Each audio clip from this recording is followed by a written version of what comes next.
What is up, everybody, and welcome to a special edition of Blinkers Off on a sleepy Tuesday of racing. Only 3 tracks running today. I had this idea. I thought, hey, let's get on. Let's bring on Jared. Let's bring on Magic, and let's talk about where the Kentucky Derby stands at this time. Why? Because we kind of have a breather, right, guys? Like this weekend, not much going on, and then it's a sprint to the finish, basically. I'll bring in Jared first. Jared, you're up, you're awake. It's Tuesday. Welcome to Blinkers Off. Yeah, it's anytime I can make a midweek appearance on the live streams is always a good sign. I'm still kicking. We've got a bunch of snow out over here in Missouri. More snow coming. It seems like it's like freaking minus 30 degrees out, literally. So it's nice to be here. And yeah, you messaged me and like, I don't think you got done typing. I was like, yes, I'm in. Yes, let's do it. Please. I need to talk to people. I need to talk to other adults about something I enjoy other than, kid stuff. So listen, I think it's a good time. Obviously the Southwest keeps getting pushed back further and further. At this point, we might have the Southwest and Rebel on the same day. It seems that way, but no, I mean, it's a good time because we are, like you say, it's a break. And then once the Southwest runs, which is technically the last, minor prep, and it's like all hands on deck, and we're going to get really into the Derby. I mean, it's March almost. And March is when you kind of start to separate, the legit contenders from the pretenders, right? That's absolutely right. And in Magic, as you very well know, I'm the same way as Jared. I've been writing about the Derby all morning. You've been editing posts, or maybe they're there for you to edit. You haven't yet, but and I felt the same way. I was like, I got to talk to somebody about this because all I've done is write about it. Magic, bring you in now. Hey, no rough weather there in California, right? No, it's gorgeous. I think yesterday was 62 and sunny. Today it's about 65 and sunny. So really great here. The sun is always shining in California. I can't say the same for Oaklawn, but I did see a really beautiful video that Rick Hammerly posted where he was just up in the press box and just did an aerial shot of the track, a very slow pan at Oaklawn. Looks like a beautiful winter wonderland there. So it's nice to be in California looking at it on a telephone or on a phone screen like that. But yeah, pretty nice weather out here. Yeah, you can count on Oaklawn once a year to have this problem. And every year you can count on Twitter to gloom and doom and it's over and what are they going to do? And it's a big problem. So we'll address it first because it never really is that big of a problem. But we'll get to it right now because I do think the Oaklawn problem that we are facing right now is kind of interesting. We had basically Keep Me in Mind, Essential Quality, Jackie's Warrior, the 3 heavy hitters that were appointed for the Southwest. Well, the Southwest was supposed to be yesterday, President's Day. It didn't happen. Then it was supposed to be this coming Sunday. Not going to happen. Now we're looking at next weekend, probably the 27th, when they're going to have that race. Jared, initial reactions to the move of the race and what do you think it means for those 3 big horses? Well, to your point, it's funny how we've been going to Oaklawn, forever, and that's where we started, and it's always, we have all kinds of stories. We were snowed in one year after the Southwest, and it seems like it kind of goes hand in hand. It's like that's what happens when you run a track. It used to be earlier in the year, even January, February, in Arkansas. That's just gonna happen, and it's funny how you say everyone freaks out, and it's like every year they come up with something to where everyone after the fact is like, wow, that was great. They really did it this year. It's like, yeah, they did because it's not hard. It's a good track. They have good purses, and guys will come to bring their horses to run there. So this year, though, it is a little interesting, just considering you have Essential Quality, who's obviously, to a lot of people, at least the top two, maybe top 3-year-old we have, and we're still waiting to see his debut. And I'm sure his connections and trainer are waiting to see his debut because he's been ready, and they can just have. And so, anybody that doesn't quite understand, it's these horses they literally are ready to explode when these trainers are getting them ready for a big race. I mean, they are wound so tight, and then the idea is to get them to the track, and boom, they run a big race. And so when you have a situation that you have these tracks or these races getting pushed back, it creates a lot of ripple effects down the road, because it's like, okay, now how do I keep my horse at that top level, but also pushing it back and not really knowing when that race is going to be held? So it's tricky. But at the same time, you don't. What options do they have? You can't really go take them out of town, and obviously Brad Cox has several horses that are top contenders. He's got Caddo River, who's going to be running the Rebel, so it's like you can't be like, well, I'm going to run him in the Rebel. I mean, Essential Quality doesn't need the points per se. I mean, he does, but he needs more racing than anything, and so you just need to get him somewhere. I wouldn't be surprised if we don't see huge effort out of him in the Southwest, just because this is kind of messed up. It's never ideal when this happens for their first start back after a delay. I kind of remember when Baffert was going to send Improbable and Game Winner to San Antonio to San Felipe. Yeah. Then it got canceled, and then he was a week later getting them ready, and they went to the Rebel. Those horses' schedules were just kind of screwed up ever since, ever since that happened. So I could see something similar. Magic, I'm going to kind of lay out a path that I think each of these big three are going to go, and then I'll kick it to you, see if you agree, disagree, what maybe you would do different, okay? To me, with Brad Cox and Essential Quality, I still think Southwest to the Bluegrass makes the most sense. I think he was going to do that anyway, because he's got Caddo River, who's on the Rebel Arkansas Derby schedule. And then you kick it down to the Louisiana circuit, and obviously Mandaloon's going to go Louisiana Derby. He's already had the other two Louisiana races, so I thought that made the most sense. Jackie's Warrior, I think it's a little bit more of a question mark. I'm thinking Southwest Arkansas Derby, because I don't see another Asmussen really pointed for the Arkansas Derby. Keep Me in Mind is the interesting one to me. He is based at Oaklawn, while these other two are not. They're at the fairgrounds. Why is that important? Oaklawn is not going to have training for a couple of weeks either during this. So Keep Me in Mind's not going to hit the track for a couple of weeks. I think he waits for the Rebel now, because I don't think he's going to be fit for the Southwest. So I think Keep Me in Mind's really screwed. I think he has one option where the other two have a couple of options. I think Keep Me in Mind is Rebel, Arkansas Derby. I don't see any other way. Magic, kind of what's your take on where these three are going to end up? Well, I think that those are, first of all, some great paths. I was writing them all down just so I could keep track, because I love hearing how you think about these things that you guys did on Blinkers Off last week that I really loved, plotting out the potential paths for these horses. And with Keep Me in Mind specifically, you remember Diodoro entered him in both the Risen Star, which was a week, they took entries a week earlier, and then the Southwest. And he's like, well, at first he sounded like the Southwest in a small field. I don't want him chasing no pace. The Risen Star should have probably been where he ended up going, because not only did the Southwest get pushed, but now it's getting pushed again. And I think Keep Me in Mind is going to suffer the most out of the 5 horses that you named.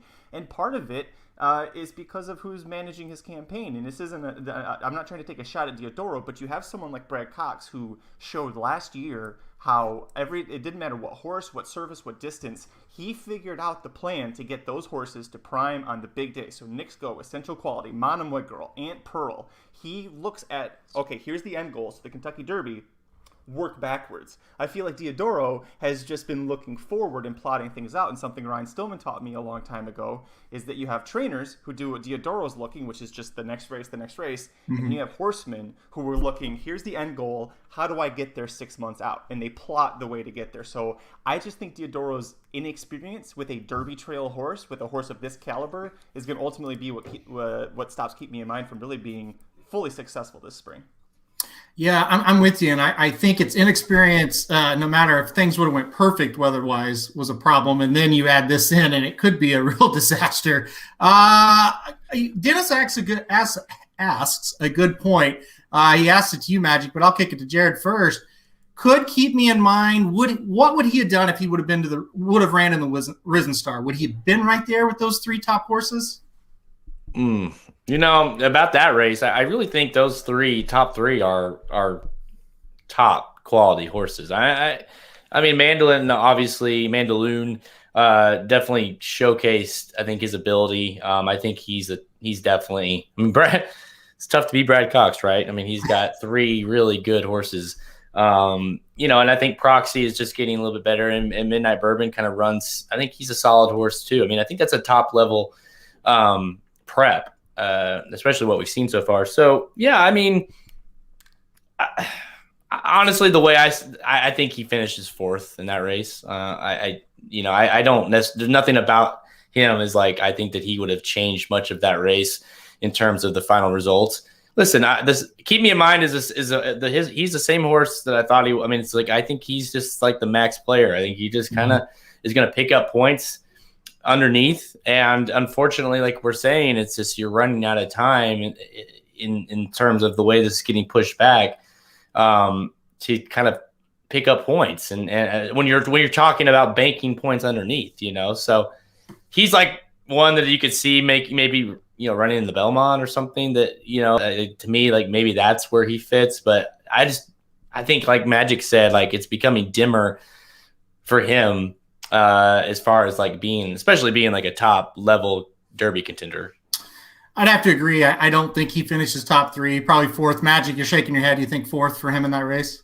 Yeah, the top 3 were in a merry-go-round finish, both in the LeCompte and the Risen Star. So, yeah. Yeah, and I guess the biggest point maybe you're trying to make, Magic, though, is he would be in a better position as far as he'd have a race under his belt. You kind of got to rest a horse after a big race anyway, so he could go back to Oaklawn where it's snowing and he could just rest instead of trying to work out, workouts for the next big race. Here's a question. Do you think the change in scheduling for Oaklawn causes anyone to look at Gulfstream or Tampa? I don't think Gulfstream or Tampa.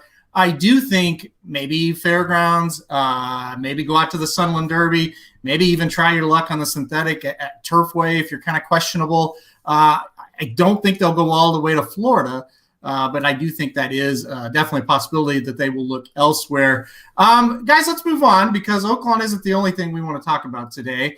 Let's go just real quick to the Fountain of Youth. So we're going to talk a little bit about the Fountain of Youth. That's going to be ran on the same day now as the Southwest, but 50, 20, 10, and 5. That's the points that'll be awarded for this one. So a huge race, a huge South Florida prep. Jared, we'll start with you. What are you looking for here early on with the probables that we're seeing in the Fountain of Youth? This is one of my favorite preps every year, I think, just because it does, it's not the Florida Derby, obviously. It's the final prep for that. Obviously Oaklawn's a big race or a big track for producing contenders, but I feel like you really start to get some solid horses here in the Fountain of Youth. And yeah, I mean, I think it's shaping up that way. Listen, word is that Brendan Walsh might be pointing Prevalence, the horse that had we had a 9-way shake for that horse in the league, and pointing him straight to this race off of that impressive win. Listen, if he does, that's a bold move for a trainer like Brendan Walsh. If he does that basically is telling you he thinks he's going to win. Obviously, Greatest Honor, horse that looked amazing last time for Shug. Fire at Will, the Breeders' Cup. How often do you have a Breeders' Cup winner kind of being forgotten? I mean, yeah, it was on the turf, so that's the key, right? Coming into the race, to Magic's hope, I'm sure, Prime Factor. I mean, surely he can run better this time, right? I don't know how he can run worse. So hopefully he runs better. But listen, I think it's shaping up like Prime Factor could win. Like he had that hype obviously going into his last one. So listen, I think it's shaping. Prevalence to me is the one I've got my eye on because if Brendan makes that move. Because he was pretty adamant, and that's kind of his go-to is he's going to run him in a prep. I mean, he's going to run him in an allowance, and then Florida Derby. Like, that's what you're assuming. And then if he goes straight to the Fountain of Youth, he's not messing around, in my opinion. Yeah, I thought it was very interesting that he kind of made that comment straight to the Fountain of Youth is kind of likely now where they're going, where at first it mostly sounded like an allowance. Magic, this race is going to be huge for your fantasy team because of Prime Factor. I guess I'll start with the Prime Factor question. What do you think? Is this horse going to bounce back? It seems to me it's a tough spot, but he should run better. Is that kind of how you look at it? Yeah, after that 2021 debut, his first time routing, I'm not going to be looking to play him with a big win bet the way this field is shaping up. But for this one, I'd love to see just some improvement. You know, the first time routing, it looked like he got pretty gassed in the stretch and didn't have anything left. And it was his second start. Kind of on the prevalence notion where Jared was going a little bit. Todd Pletcher had said on Steve Bick's show going into that week that he had really tried to get him into an allowance race, Prime Factor that is, and he just couldn't get anything to fill. Kind of an issue that Bob Baffert has had sometimes in California, but you don't usually hear about that out in Florida. So I'll be curious to see where prevalence goes as well. For Prime Factor, he needs to step up. This is kind of a make or break for him. I think you can be pretty forgiving with a lot of these horses, especially when they're young, when they try routing for the first time. Doesn't matter how good they looked. His win came sprinting. So he really needs to show that he can continue to progress. But Jared said this is one of his favorite preps. I'm starting to get to the point that the second round of preps, the 50-pointers, these are starting to become my favorite too, because now you're starting to see the horses that were in that first round of preps. Did they take steps forward? Horses that are coming back from breaks, horses that are stepping up from the maiden ranks, from the allowance ranks that are testing it. And so it's exciting because now you're really meeting a bunch of horses that are trying to peak and some that are coming down, and you're trying to make that handicapping move. And that's a lot of fun. It can frustrate the hell out of you, but it's a lot of fun to sit here and talk about and guess who's going to take that step forward. So probably of the two that are this of that weekend, the Fountain of Youth is the one I'm looking forward to. Yes, to Feldy Man 15, Santana is getting the amount on fire at will. So that's he's coming back to ride that horse, who obviously he rode at the Breeders' Cup in that win. One thing I wanted to mention about prevalence, and for some of my, some sources obviously that we share, but someone that I talked to who knows Brendan well. I asked Magic. The background on my computer yesterday was Maxfield. I am the biggest Maxfield fan in the world, and Brendan's like, this horse is better than Maxfield. That's about that's prevalence he's talking about. So that's straight from the horse's mouth, so to speak. So listen, I love Maxfield, but if he says that and then he makes the move to the Fountain of Youth, they ain't fucking around. I'm just saying.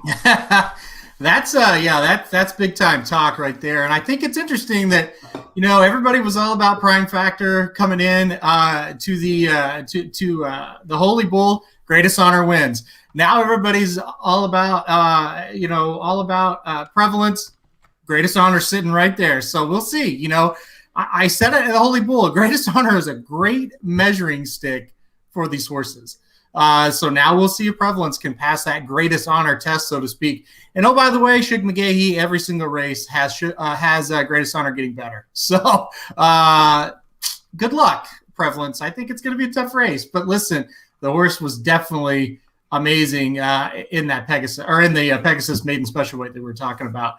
Fountain of Youth talk. I think we did good on that. All right, let's go to the three biggies on March 6th. We're kind of looking at a 3-week window here, and these are 3 Derby shaping races as well. We'll start with the Gotham and Aqueduct, and we'll kick it to Jared because his fantasy league hopes, highly motivated, will be in this race. He'll make his 2021 debut. We also heard Freedom Fighter is coming to this race. Manny Franco is going to ride. Initial thoughts of the Gotham for you, Jared? Before I do that, I've got to bring in, I see down there waiting patiently. I don't know. Can we bring in Samich? I don't know if he wanted in or not. So I was going to text him. Thumbs up. Do you want in, Samich? Yes or no? If you want in, we'll bring you in. No? Okay. No. Okay. Sorry. I just wanted to make sure, I didn't want to be like a dick and he's sitting there waiting for someone to put him in and then he's just sitting there. So, okay. Samich, you can come in later if you want.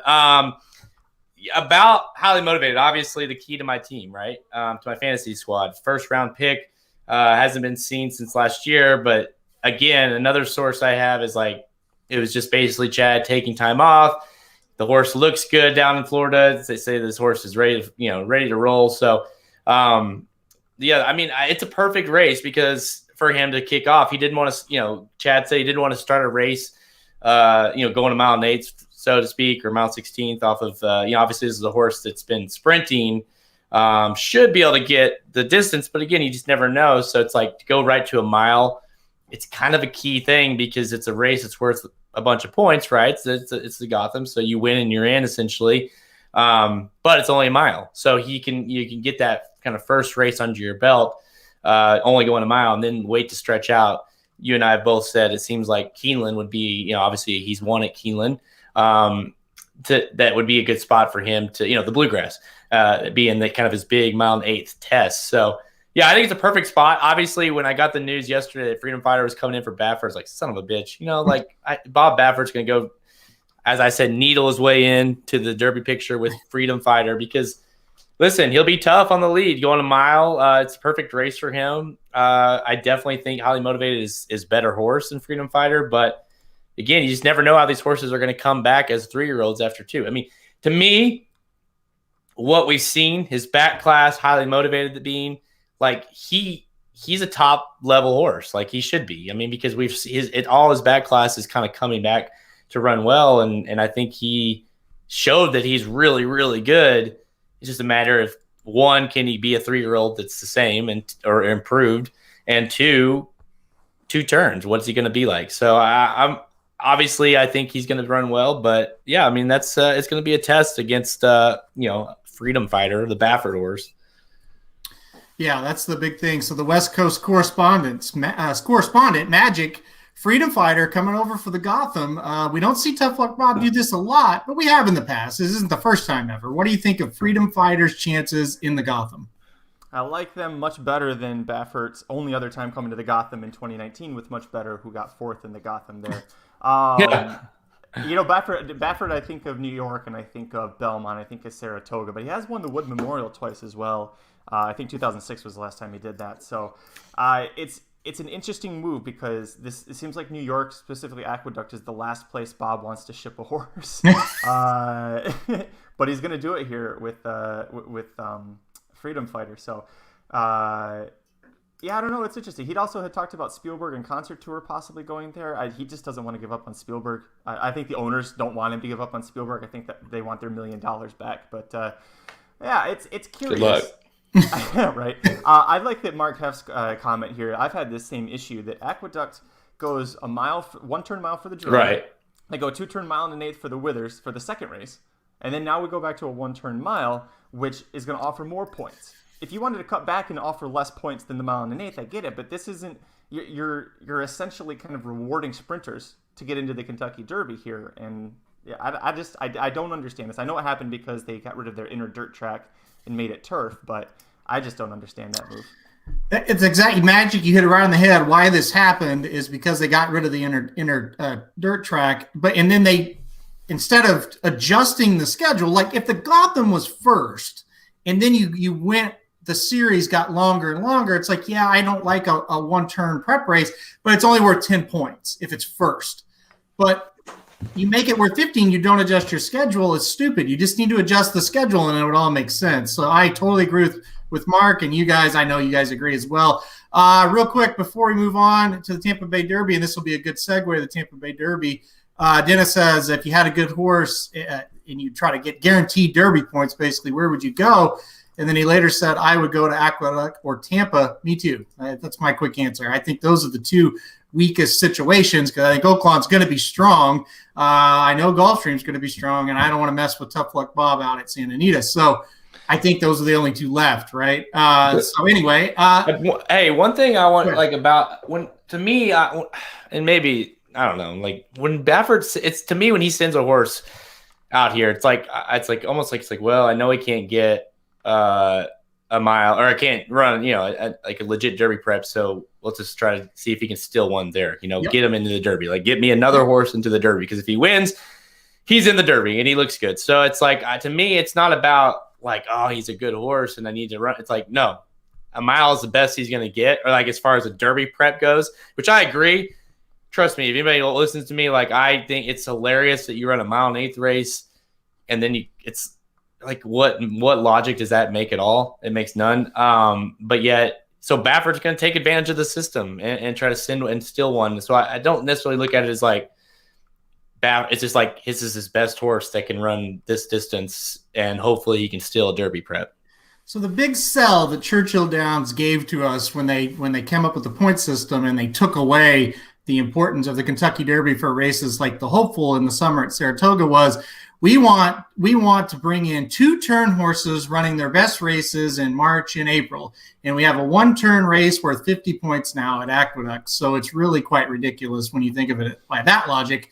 Anyway, we'll go on. Tampa Bay Derby, talk about another spot that I'm not going to call it easy, but it could be a place where you could ship a horse and win based off the Sam F. Davis results. Not that Candyman Rocket, Nova Rags were bad.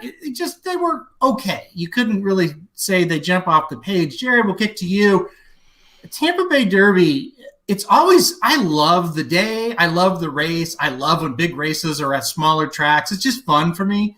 But Tampa Bay Derby winner, I don't want to know who you think is going to win or not because who knows who's even going to show up. Will the Tampa Bay Derby winner this year have any say whatsoever in the Kentucky Derby? No. No. I mean, I find it highly unlikely. I mean, listen, you just go off of past history, right? I mean, it's not, Destin, Taproot, Quip, Tacitus, King Guillermo. I mean, horses, yes, that I mean, that might make some sort of say in the Derby by they're in the field, but I just don't necessarily believe that this is a race.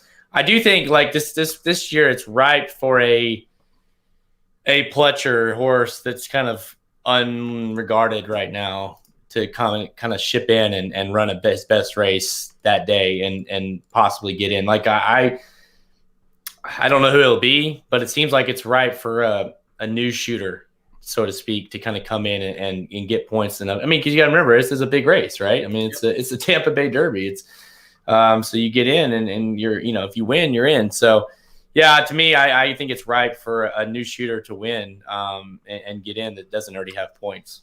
Yep, I agree, and I'm with you on this on the comment why I didn't say predict a winner because I don't know who it's going to be. I just do feel like somebody's going to kind of come out of nowhere, almost like the Sam F. Davis, where Candyman Rocket, I remember his maiden win, obviously, at Gulfstream, but I didn't really consider that that's where he would go next, and he comes in and he wins.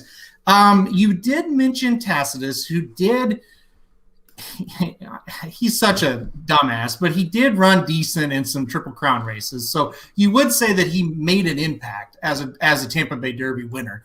Candyman Rocket is trained by Bill Mott, and so is Nova Rags, top 2 finishers, Sam F. Davis. If one of those 2 wins the Tampa Bay Derby, Magic, I'll kick it to you. Do you think maybe they could make an impact here? Maybe Bill Mott can progress them to where they have a shot? A shot in the Kentucky Derby? A shot as far as like hitting the board. Oof. I'll give him a shot because it's Bill Mott, but I'm not giving them a big shot. I don't know. They look decent, but this is one of those races that in the short time I've been following horse racing, my understanding is who is Todd Pletcher bringing in? Todd Pletcher's won this race 5 times more than any other trainer. He won it 3 straight years, 15, 16, and 17, including with Taproot. Also won it with Destine, everybody's favorite Destine. So listen, as far as the Tampa Bay Derby goes, tell me who Pletcher's sending. That's probably who I want to bet to win. Yeah, well, and Jared Clemens brings up a good point. Taproot did win the Belmont. I mean, it was a weak running of the Belmont, but it doesn't matter. He did win it. So Destin about won it too. Destin probably should have won it. It wasn't for my boy Creator. That's right. So we're saying Candyman Rocket, if he wins Tampa Bay Derby, is going to win the Belmont, right? So it's a Belmont. I think it's a Belmont prep. I think at this point it seems that way. Yeah. No, my eyes are on. Obviously, like I don't think it's. I mean, my horse. Like I have 2 players on my team. Ghazali, there's no way he runs here. Obviously, Donegal Bay was almost so bad last out that you think something happened. So like. If he shows up in another prep, it wouldn't be surprising. I still don't know if he's going to show up here. But it does seem like there's a Pletcher that is kind of unregarded, so to speak, that could show up here. Obviously, I think Known Agenda showed I don't know if he's good enough to win, and could try that again. But I feel like there would be one if Pletcher sends one in here. You definitely have to take account of that. Hopefully, don't look at the morning lines. Whoever's making those, you just throw those out the window. Fixed odds betting. That's when you really need fixed odds betting. That's right. No shit. It's like Todd Pletcher brings in a horse that won by 10 last time out, and he's at 10-1 morning line. Like, yeah, that makes sense. That's probably what's going to happen. That's so right. All right, let's transition to what I think might be the best prep yet, the San Felipe at Santa Anita. Magic, we're going to start with you because you're the California guy. True or false? Two questions. True or false? This will be the strongest prep yet. And then question number 2, life is good. Will he strengthen his grip on the number 1 overall ranking, or is he ripe for an upset in this spot? Well, it's true. The first part you're saying is true. I think that what we saw in the Robert B. Lewis with those Hot Rod Charlie, Medina Spirit, Roman Centurion, they all deserve a shot in a 50-point race. I think they all gave good accounts of themselves. 2 of those horses, you can say they got a lot of improvement still to do as well.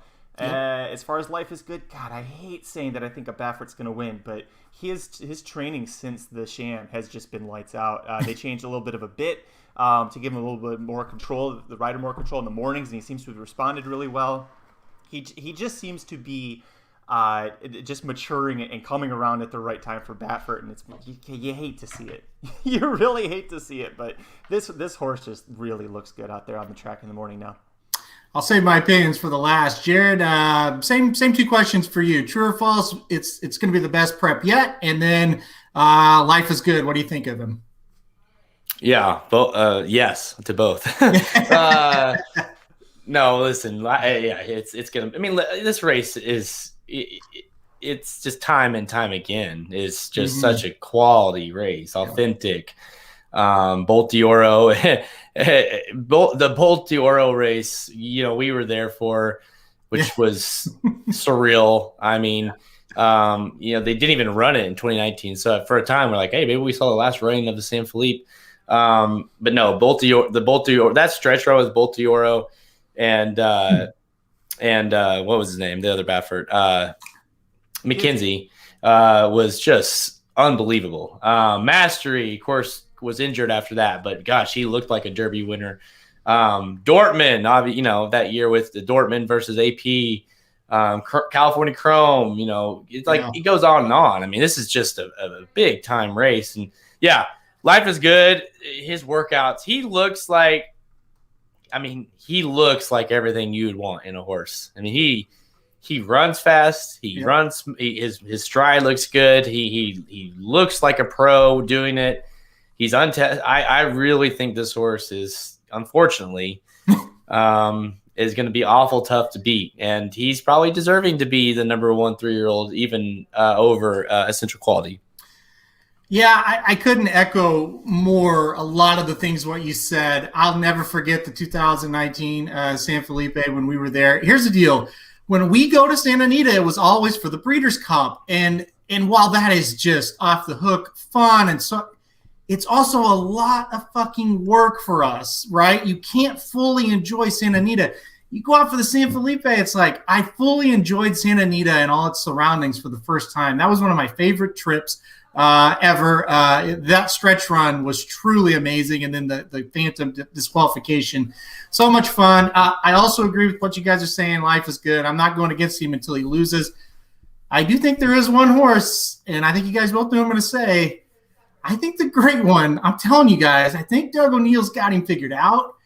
I think he can beat him. I hate to root for Doug O'Neill, just like I hate to root for Tough Luck Bob. So it's kind of like watching, for me, like Duke and North Carolina play or Oklahoma State and Texas play, right? It's just like, kind of hope they both lose. And maybe that'll happen, but I doubt it. I think those 2 are the 2 to look for. Real quick, we did have some breaking news we need to get to. Jay Privman on Twitter, about 45 minutes, confirmed concert tour to the Rebel. And I think that is significant news. He is following that same path as Nadal. Nadal broke the maiden, won the San Vicente, on to the Rebel. Concert tour going to do the same thing. So, Jared, you just real quick, thoughts on Concert Tour versus Caddo River. That's basically who we know right now in the Rebel. That could change, but as of right now, who you take in between those two? Oh boy, I think it's Concert Tour, right? I mean, it's the Bob Baffert Derby, the Bob Baffert Rebel, the Bob Baffert Classic. I mean, he owns Oaklawn in March and April, so it's just like if he brings in a horse, yeah, I mean, it's pretty good shot to win. So, I think it'll be close though. I really do. I do like Caddo River, and I think that's gonna be a fun race. Talk about the Rebel is always a very productive race. So I think this one will be just the same. But yeah, I mean, gosh, tough luck, Bob. I mean, just another horse bringing into win with Life is Good, and then goes to Rebel and wins with Concert Tour, and it's gonna be tough on him.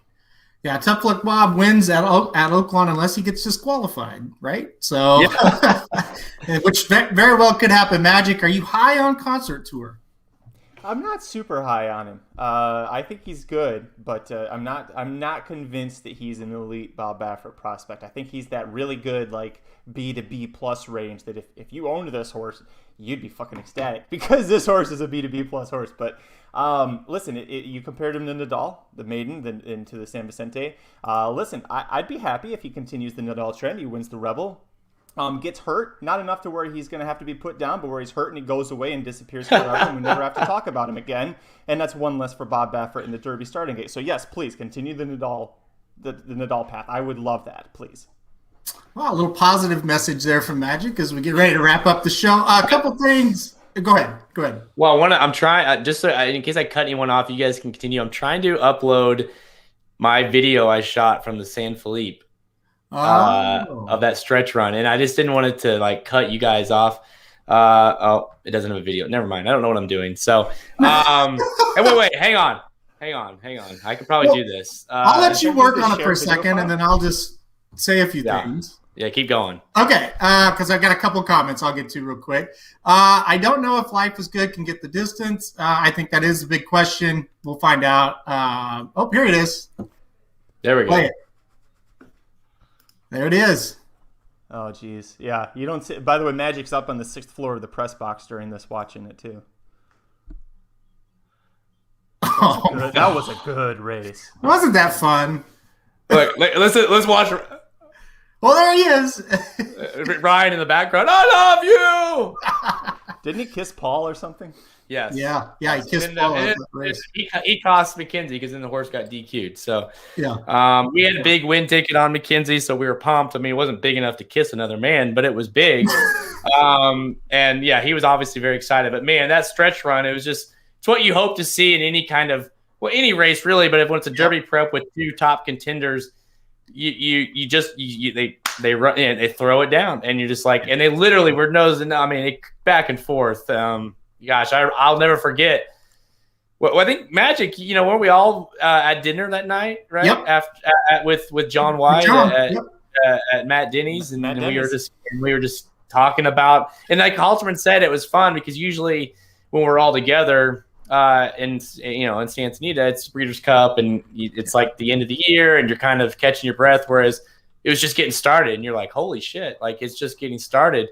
And I'll never forget, we had the conversation like, I don't know, can Justify really, beat these horses, because he ran his allowance race the day after that. And of course, that answered a lot of questions, I think. But yeah, I mean, that was kind of like before the never mind. I was gonna say the BJ, the before Justify, but we'll leave it there. Well, I remember, yeah, exactly what you said. We were on such a high after seeing that. And then I think, Jared, we were on the plane and we were getting ready to take off, and we had the Justify race on, and we watched the race and we said, well, we didn't see the Derby winner when we were there. We should have waited because that horse is going to win the Derby. He looks so good. Nick Costa says, hey guys, show is highly entertaining and informative. Thank you very much for that. Chris Sperling, big hi to you. Great show. Thank you for chiming in with that. One other thing, what does the breeding line say about this year's contenders? Read Vinny Blonde's weekly article. He's going to take every contender and break that down. Mandaloon is this week's article. You can check it out on the site right now. And throughout the whole process, before we get to the Derby, he'll break down every single one of them for you and answer those questions. He does a fantastic job. I think we're all Vinny fans on this show. So if you're not a Vinny fan, then just quit following us, because if you're not a Vinny fan, you're not a very good guy. That's what I say about that. There you go. There's Vinny in his article right there on Mandaloon. So great article. He does a great job. All right, guys. I ask this every time. We're going to end the show right now. And I've asked every time we've been together. We usually are at Fantasy Shakes when we do this. Jared, who is your Kentucky Derby pick at this moment, and who is your long shot? I was hoping I was actually going to ask, so I'm glad that you're a good enough host to continue this on. Listen, gosh,